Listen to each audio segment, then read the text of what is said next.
Liberté, égalité, fraternité. Ah bah bravo, vous avez vu le bordel? Un super match, une belle fête, et là, qu'est-ce qui se passe? Ben, bim, les mecs de banlieue, ils arrivent, et bam, bam, bam, bam, ils pillent tout, ils cassent tout, ils servent, ils font leurs courses. Excusez-moi, c'est normal. On est dans un pays de tarés, on ne fait rien, il n'y a aucune loi, c'est un merdier pas possible, tout le monde se sert, tout le monde pille, et on vole, et on dit rien. Alors, il y a un gars qui est passé en comparution immédiate au lendemain. Alors là, j'ai rigolé. 500 € d'amende, d'accord? Moi, j'ai dépassé de 5 km/h la vitesse autorisée, j'ai payé 90 € en payant tout de suite.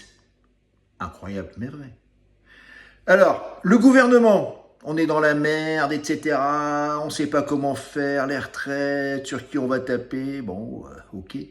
On envoie tous les ans environ 180 millions d'euros à l'Algérie et ces gens-là ne respectent pas leurs accords avec la France. Soi-disant que c'est l'aide au développement. Mais ce qui est très drôle, c'est qu'on envoie également 121 millions d'euros à la Chine. Ils ont besoin de nous pour se développer, eux.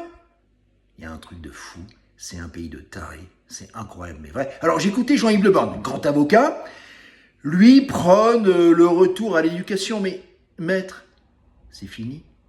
Il n'y a plus aucune éducation en France. Nous, ok, on est de l'ancienne génération, les années 60, alors là c'était respect, hein.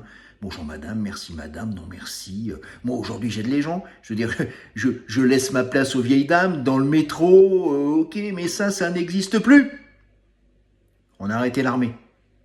Alors je peux vous dire que l'armée ça recadrait, hein. Moi j'étais dans les troupes de combat. Quand on avait fait une connerie, 2 heures la nuit en short dans le froid sans bouger, ça recadrait, hein. Ça c'est terminé, on laisse tout faire. Bon. Alors, c'est un message au gouvernement. Maintenant, j'écoutais quelqu'un qui s'appelle Chaotique. Et là je te garantis mon pote, j'ai vraiment bu tes paroles. Toi t'es un maghrébin et tu souffres. Pourquoi? Parce qu'il y a encore des musulmans, il y a des musulmans qui sont carrés. Moi, j'ai des amis maghrébins, j'ai des amis marocains, algériens. Ces gens-là sont extraordinaires, carrés, sérieux, ils aiment la France. Moi, pendant le ramadan, on m'amène des pâtisseries orientales. C'est offert avec le cœur, la gentillesse, le sourire. C'est exceptionnel. J'ai un ami qui, tous les ans, vient dans le nord de la France en vacances. Il se reconnaîtra, c'est un vrai Algérien d'Algérie. Mais le mec, il est respectueux, il nous adore, il est d'une gentillesse exceptionnelle. Alors Chaotique, je comprends aussi des compatriotes qui font le bien et qui sont stigmatisés, qui sont montrés du doigt. Okay. Donc il ne faut pas tout mélanger non plus. Alors c'est un message au gouvernement, faites respecter la loi, faites quelque chose. Mais ici on fait rien du tout, c'est un pays de laxisme, ok. Par contre, beau match, hein. Sincèrement là, PSG... Félicitations, je suis le foot depuis des années, j'avais jamais vu un match pareil. Bon, allez, salut, ciao, bisous.